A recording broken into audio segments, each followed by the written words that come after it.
잘하면 올해 말에 부동산을 살 수 있는 좋은 기회가 올 수도 있을 것 같습니다. 안녕하세요. 재테크 읽어주는 파일럿입니다. 오늘 밤사이에 미국이 기준금리를 또 올렸습니다. 안 올릴 것 같다는 의견이 좀 지배적이었는데요. 그 이유가 미국에서 실리콘밸리 뱅크가 파산을 했고요. 퍼스트 리퍼블릭 은행이 파산 위험에 처했다. 그런 상황이 나오면서 미국 정부에서 나서서 지금 도와주고 있죠. 미국의 각 은행들, 정부에서 나서서 파산을 막으려고 최대한 안간힘을 쓰고 있습니다. 이런 상황에서 금리를 한 차례 더 올린다면 사태가 걷잡을 수 없게 커지기 때문에 기준금리를 이번에는 올리지 않을 것이다 라는 의견이 좀 지배적이었죠. 그런데 미국의 연준 파월 의장은 물가와 경제 이 둘 중에서 물가를 선택한 것 같습니다. 물가를 잡기 위해서 기준금리를 올린 거죠.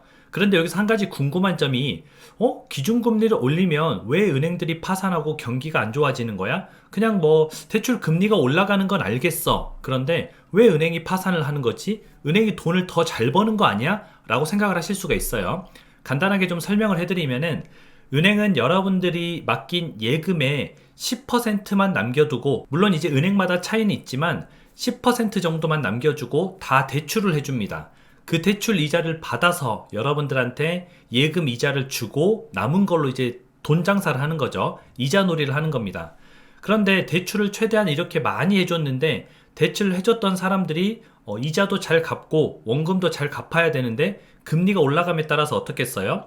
못 갚죠. 못 갚다 보면은 이자를 제때 걷어들이지 못하고 원금 상환에도 차질이 생기고, 그런데 그 상황에서 예금을 맡긴 사람들은 이자를 달라고 하고 수입은 적은데 지출이 많아지는 겁니다. 게다가 이제 예금 이자가 좀 받는 게 불안할 것 같은 거예요. 그러면 사람들이 돈을 빼기 시작하는 거죠. 내 원금을 좀 돌려줘 하고 돈을 찾으러 은행에 가는 겁니다. 그게 바로 이제 뱅크런이라 그러죠. 은행으로 뛰어간다 해서 이제 뱅크런, 그런 현상들이 발생하면서 은행이 돈을 돌려줘야 되는데 대출해준 돈을 못 받았어요. 돌려줄 돈이 없어요. 그러다 보니까 파산을 하는 거죠. 그렇기 때문에 금리 인상은 은행들, 금융권에 좀 직격타가 될 수 있습니다. 어떻게 보면 돈을 벌 수도 있는데 어느 한계치를 넘어가 버리면은 오히려 역효과가 난다는 거죠.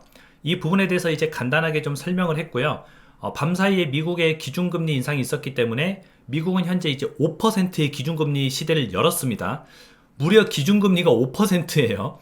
여러분들이 은행에 가서, 미국 은행에 가서 예금을 하면은 최소 이자가 5%라는 거예요. 기준금리만큼만 주더라도. 근데 보통은 예금이자는 기준금리에서 1%에서 2%가 높습니다. 그러면 미국은 지금 잘 찾아보면은 7%대 예금이 있다는 뜻입니다. 예금이자는 그렇고요. 대출은 어떻겠어요?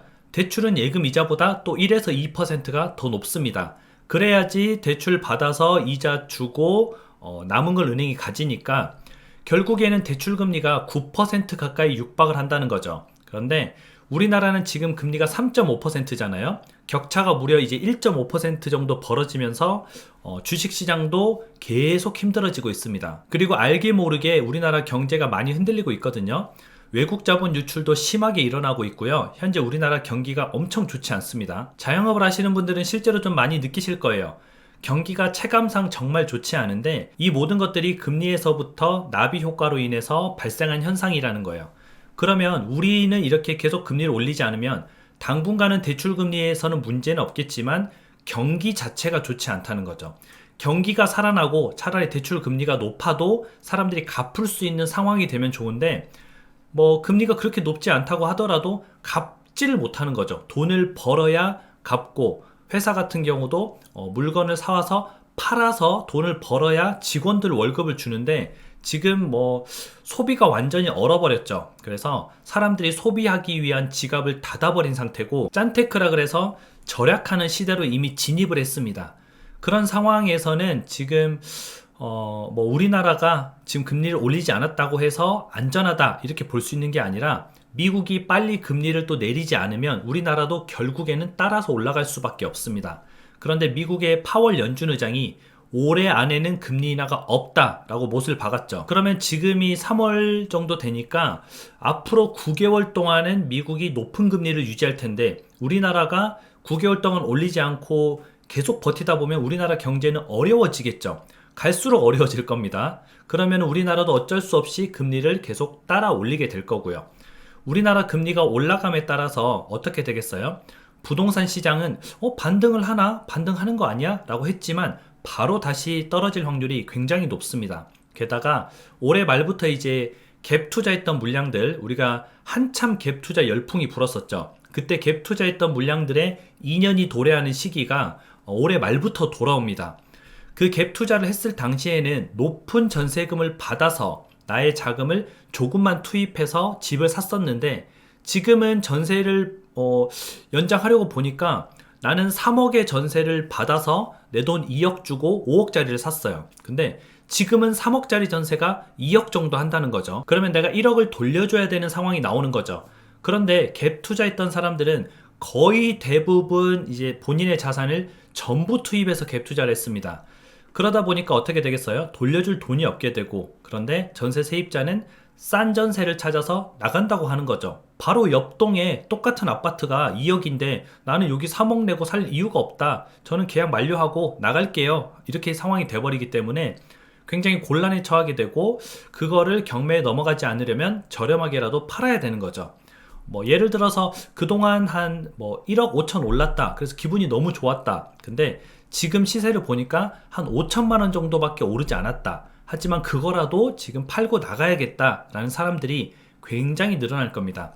그래서 그런 상황에서 올해 말부터는 갭 투자 매물들이 많이 나올 거고요. 만약에 이제 대출금리가 높아진다면은 더 나오겠죠. 반대로 대출금리가 낮아지면은 그런 매물들이 줄어들 겁니다. 그런데 여러분들이 상황을 보면 어때요? 대출금리가 높아질 것 같으세요? 아니면은 낮아질 것 같으세요? 딱 봐도 앞으로 금리가 올라갈 일만 남아 있습니다. 미국은 5% 금리, 우리는 3.5% 금리, 우리가 최대한 좀 따라간다고 하면은 4.5 이 정도까지는 갈 수가 있겠죠. 앞으로 1% 이상 더 높아질 여력이 있다는 뜻입니다. 게다가 미국은 최종 금리를 이제 점도표로 발표를 했는데요.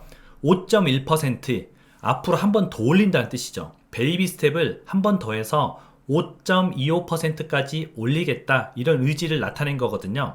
그러면 미국은 앞으로도 더 올릴 예정이고 올해 안에는 금리 인하를 할 예정이 없고, 그런 상황에서 전 세계가 지금 금리를 올리고 있는 상황에서 우리나라만 금리를 안 올리고 배짱이처럼 버틸 수 있을까? 저는 좀 불가능하다 보고요.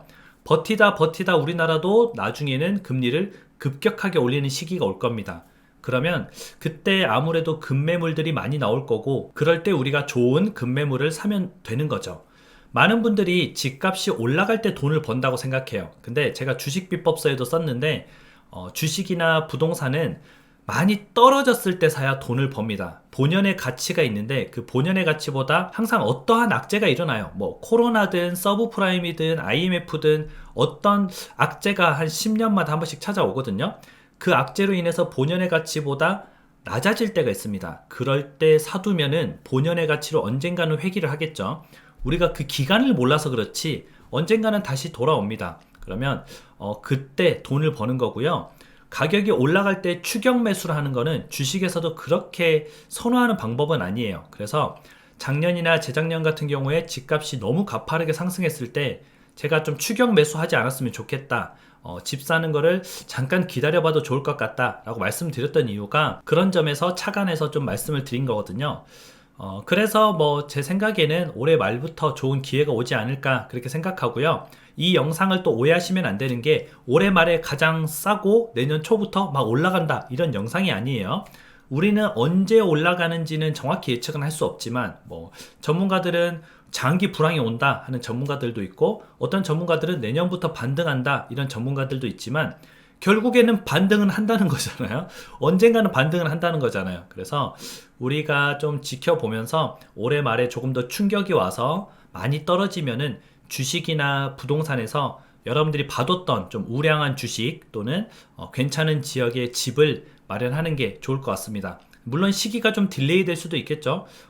계속 경기가 안 좋아요. 그리고 미국이 물가가 잡힐 줄 알았는데 안 잡혀서 금리를 또 계속 내년에도 고금리를 유지해요. 그러면 더 지켜보는 거죠. 그래서 시시각각으로 계속 좀 상황을 보면서 여러분들이 판단을 하면 좋을 것 같습니다. 앞으로도 여러분들하고 계속 이렇게 공부하면서 좀 상황을 계속 지켜볼 예정입니다. 여러분들 항상 제 방송 지켜봐 주셔서 너무 감사드리고요. 같이 모여서 한번 머리를 맞대고 연구를 해보는 거죠. 그리고 시차 원두 사랑해 주셔서 정말 감사드립니다.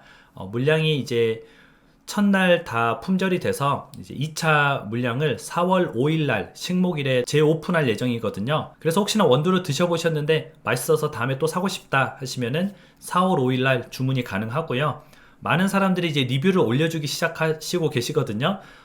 너무 감사하게도 5점 만점에 5점을 주고 계신데 진짜 감사합니다. 근데 뭐 5점 만점에 5점 만점의 맛이라서 다 그렇게 주셨다기보다는 그냥 제파가 열심히 만들었고 그냥 친구니까 좋은 평점을 주자 해서 이렇게 주시지 않으셨을까 그렇게 생각이 됩니다. 진심으로 감사드리고요. 앞으로 여러분들하고 또 재밌는 일들을 많이 해보도록 하겠습니다. 그리고 참고로 제파X 인공지능 회사를 제가 지금 이제 창업을 해서 하고 있는데 인공지능 개발자들이 지금 현재도 있지만 혹시나 본인이 좀 인공지능 개발에 관심이 있고 어느 정도 능력이 있다 하시는 분들은 아래 이메일 주소가 나가거든요. 이 이메일 주소로 지원해 주시면 제가 유능하신 분은 같이 함께 저희 팀에 조인해서 많은 재밌는 일들을 했으면 좋겠습니다. 그럼 여러분들 행복한 하루 보내세요. 다음에 다시 만나요.